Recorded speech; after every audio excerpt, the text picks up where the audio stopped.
Si kakak habis bermain langsung tidur manja cantik. Oh, kakak tidur. Dan ini si Mami Mimi di sana lagi nyantui juga. Episode 6. Keesokan paginya, Farah terlihat sangat bosan di berangkar rumah sakit.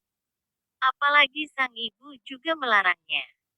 Bosan banget aku, Cuk. Mana tidak dibolehin jalan-jalan lagi.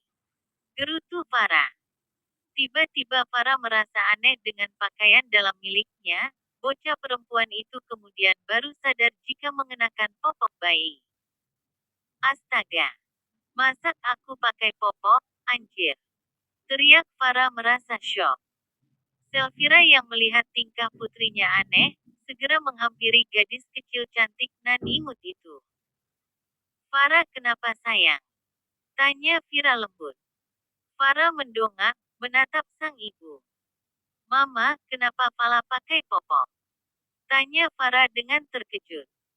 Selfira terkekeh geli, lalu menjawab, bukannya Farah memang pakai popok, sayang.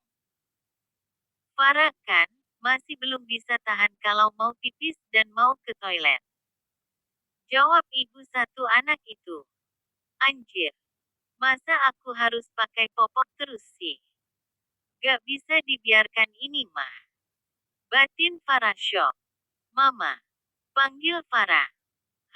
Ada apa sayang? Tanya Vira. Fala sudah gak mau pakai popok lagi. Aku mau buka ya. Mata bocah perempuan cantik itu memelas, membuat Selvira menghela nafas. Semenjak sadar dari koma, sikap putrinya sangat berbeda. Farah yang dulu selalu penurut, hanya merengek jika ingin minum susu. Sekarang, Farah sudah pintar protes membuat wanita berusia 27 tahun itu sedikit terkejut. Ya, sudah. Ayo ke toilet. Sahut Selvira lembut. Tapi Farah yakin, gak pipis di celana lagi. Tanya Selvira memastikan. Farah mengangguk dengan wajah serius, tapi terlihat sangat imut. Fala yakin, Mama. Sahut gadis kecil itu. Baiklah. Ayo turun. Saat Farah akan turun dari berangkar, tiba-tiba dirinya sangat terkejut. Dan berteriak, membuat Selvira kaget. Ah, mana kakiku? Siapa yang sudah potong kedua kakiku? Terlihat wajah bocah itu sangat panik. Sayang, gak ada yang memotong kaki kamu. Sahut Selvira mengerit heran, mengelus dadanya karena terkejut. Tapi kenapa kakiku, gak bel pijak ke bawah lantai? Tanya Farah yang masih syok. Selvira akhirnya terkekeh, membuat Farah mengerit heran. Sepertinya dia melupakan sesuatu. Farah sayang. Kaki Farah belum berpijak, karena Farah kan masih kecil. Jadi, kakinya belum sampai ke lantai seperti orang dewasa, jelas Selvira dengan sabar. Mata Farah berkedip-kedip polos, sepertinya dia lupa berada di tubuh seorang bocah perempuan. Kemudian, gadis kecil itu menarik celana panjangnya ke atas. Ternyata kakinya memang masih ada dan utuh, dia mengira jika kakinya sudah buntung. Makanya dia sangat panik. Astaga, susah bener, jadi bocil lagi. Batin Farah menggerutu. Fala lupa, kalau Fala masih kecil. Ma, sahut Farah terkekeh geli. Selvira menggeleng pelan, baru kali ini ada anak lupa kalau dia masih kecil dan itu adalah putrinya, pikir Selvira. Ayo, Mama bantu ke toilet. Ucap Selvira menggendong tubuh gembul sang putri. Terima kasih Mama. Setelah seminggu dirawat inap, kini Farah telah diperbolehkan untuk pulang. Tentu, sang agen jenius itu merasa sangat bahagia. Selama dirawat, Amara tidak pernah lagi mengunjunginya. Hanya Selvira, orang tua Arvin serta orang tua Selvira sendiri. Akhirnya, aku pulang cuy. Batin Farah bersorak gembira. Farah senang tidak, kita akan pulang? Tanya Selvira tersenyum manis menatap sang putri. Bocah perempuan cantik itu mengangguk. Benar Mama, Fala cenang sekali.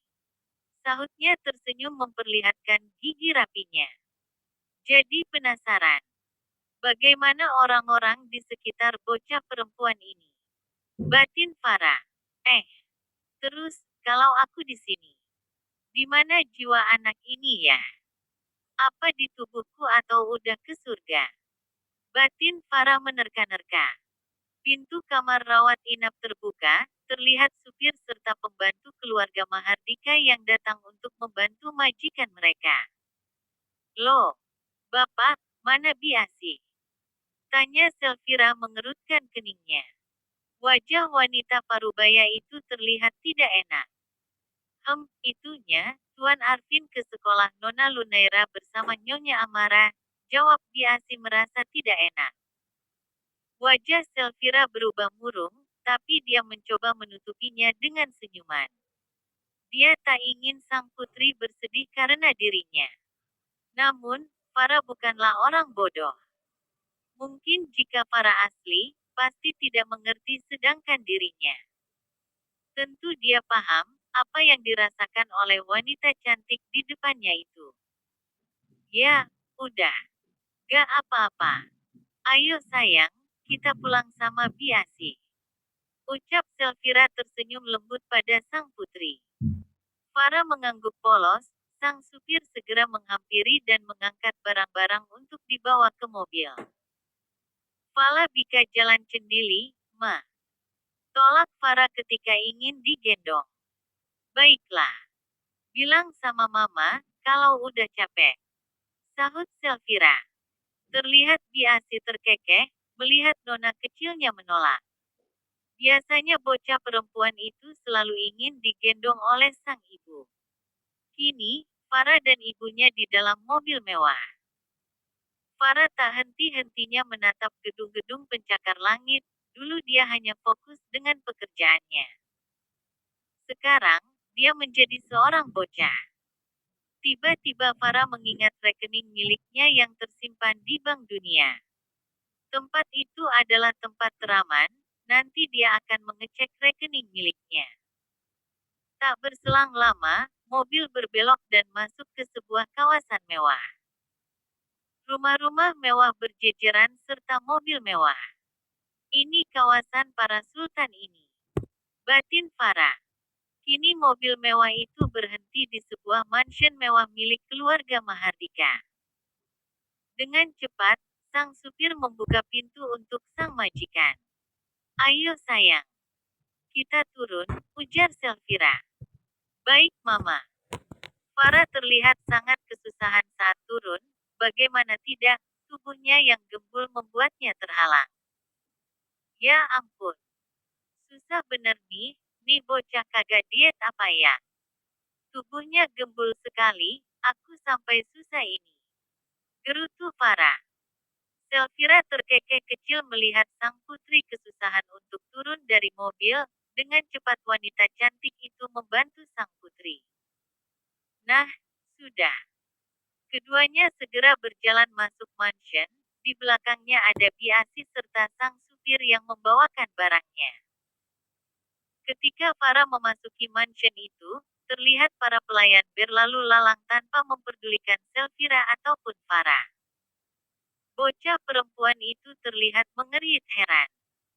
Nih para pelayan, kagak ada sopan-sopannya sama nyonya rumah di sini. Batin Farah. Ayo sayang. Kita langsung beristirahat di kamar Farah, iya. Sahut Selvira seolah sudah terbiasa dengan sikap para pelayan itu. Ini juga emaknya Farah. Kenapa gak minta cerai aja sih, dari si buaya kadal empang itu? Batin Farah menggerutu. Dirinya memang menganggap jika ibu Farah itu terlalu bodoh, dia cantik dan masih muda. Apalagi keluarga Prameswari juga kaya. Saat berada di lantai 3, terlihat mengernyit heran saat melihat kamar sang putri terlihat berbeda.